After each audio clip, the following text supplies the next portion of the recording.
Hello, welcome to our presentation on the dynamics of family violence. My name is Rebecca Jutner, and I will be presenting with Alicia Burke. I first wanted to quickly tie the social exchange theory to domestic violence. And we just learned about the social exchange theory, which is good because it's super fresh in our minds. So we know that the social exchange theory is all about cost and rewards. And when the cost outweighs the rewards, people often leave or abandon the relationship. And for positive relationships, it means that the rewards or the positive aspects of it outweigh the negative. And for negative relationships, the negative outweigh the positive. Another important thing to think about for relationships and what causes people to stay or leave are their expectations. Expectations often are influenced by our past experiences. The two big questions people ask in a relationship, when they're deciding to leave are, will I be better off? What are the rewards? And can I do it? What are the costs? I also wanted to talk about the comparison level, CL. It is the product of our experiences in relationships and our general expectations.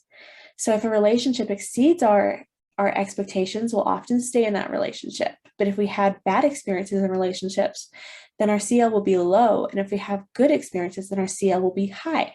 People also tend to stay in relationships when they feel that more attractive alternative relationships are not available to them. So this is why, sadly, a lot of people who are in bad relationships will continue to be in bad relationships because with their experience, they don't have very high expectations, which is really, really sad, and why it's really important to have people that we can look to as role models to see how we should have relationships. And another factor, and the last thing I mentioned about people staying in relationships because they feel that more attractive alternative relationships are not available. It can be because if you're in a bad relationship, an abusive relationship, they can do they could take a toll on your self-esteem, and you might not think that you can do any better than that you deserve that treatment because your expectations are so low and your self-esteem is so low. Also normalized abuse. So this is the social exchange theory of violence and why people stay. So people can stay because the abuse is normalized. It's what they're used to. It's what they know.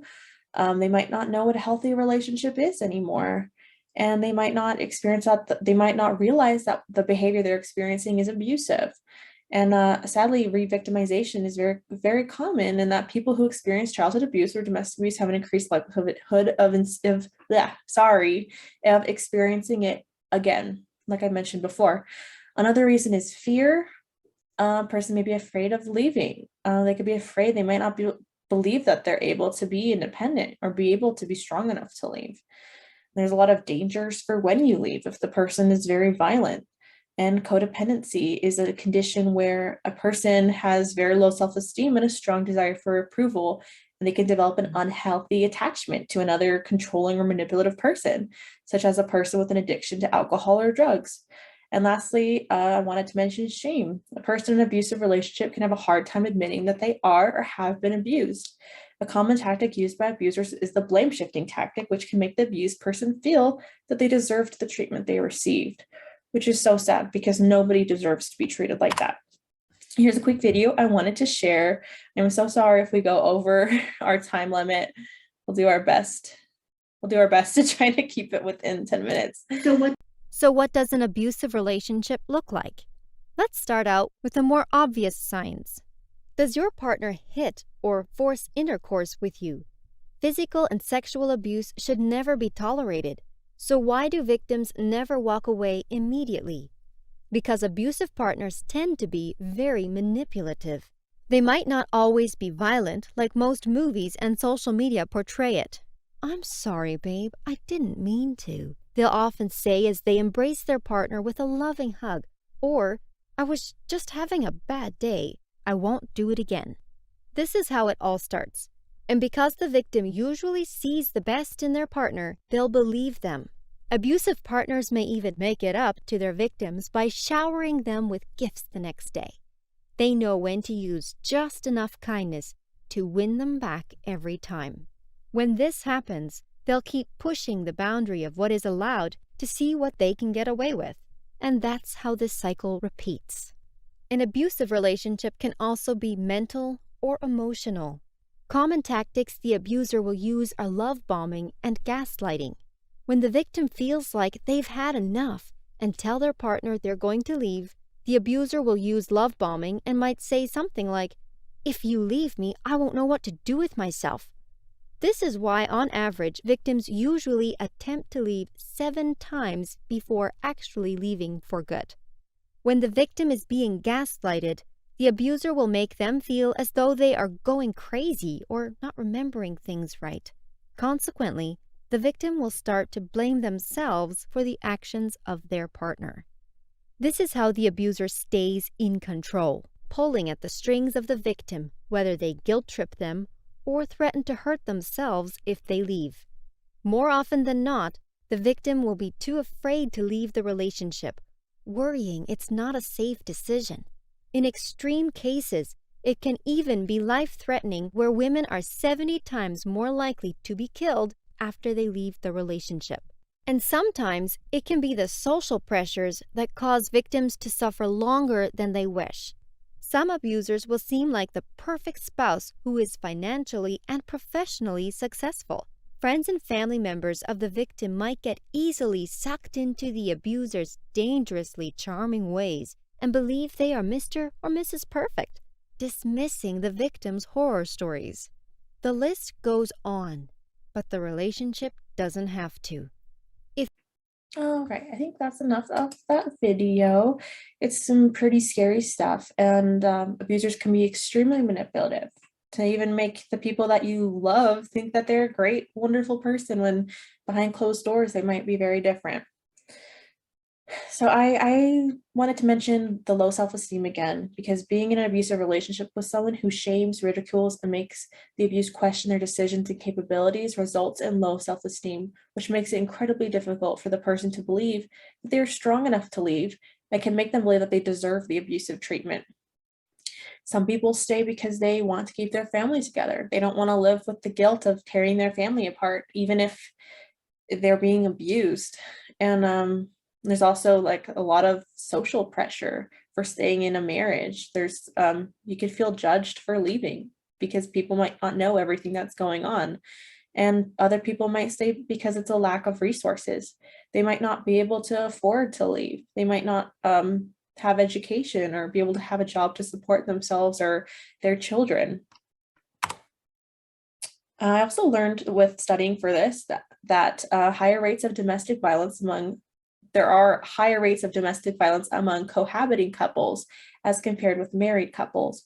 More than 80% of incidents involve boyfriends and girlfriends, and these partnerships result in the most physical violence. I thought this was really interesting. I had no idea, but statistically, they're way more likely to be in an abusive relationship if it's boyfriend and girlfriend and you're not married. I wanted to quickly mention some types of abuse. There's control, physical abuse, sexual abuse, emotional abuse and intimidation, isolation, verbal abuse, coercion, threats and blame, economic abuse, and stalking. So a lot of different types. And people may, often think about what you see in movies. You might immediately think of physical abuse, but there's many different kinds and they can all be very damaging. And here is my references page, and I will now be turning the time over to Alicia.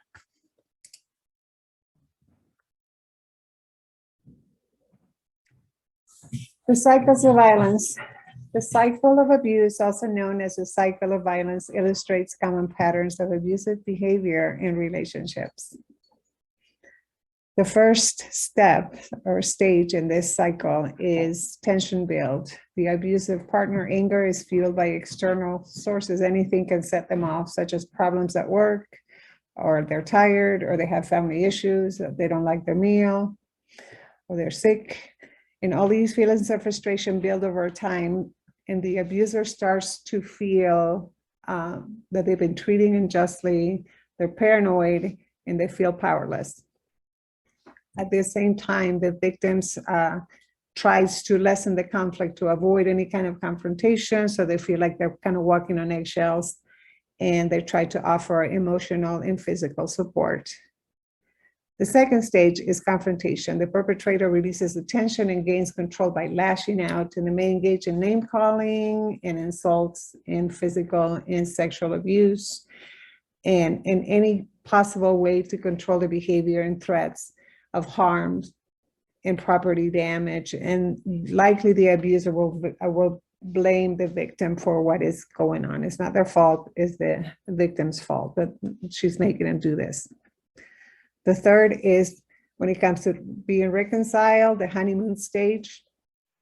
After the incident, the pressure is released and the abuser usually starts to feel a little guilty about what's happened and apologizes for their behavior. And they may use words, kind words, or actions that are nice, and even give gifts to the victim. And the victim may feel close to the perpetrator, and they believe that the storm has passed, the relationship is back where it should be. And there is a physiological change in the brain when this reaction of kindness and being attentive to the person may trigger some release of oxytocin and dopamine, which makes the victim feel close to the perpetrator and bonded to the person. The last one is calm. Partners justify the crisis, and the abuser may apologize while placing the blame of their behavior on others. It's never their fault, and they deny or minimize the abuse.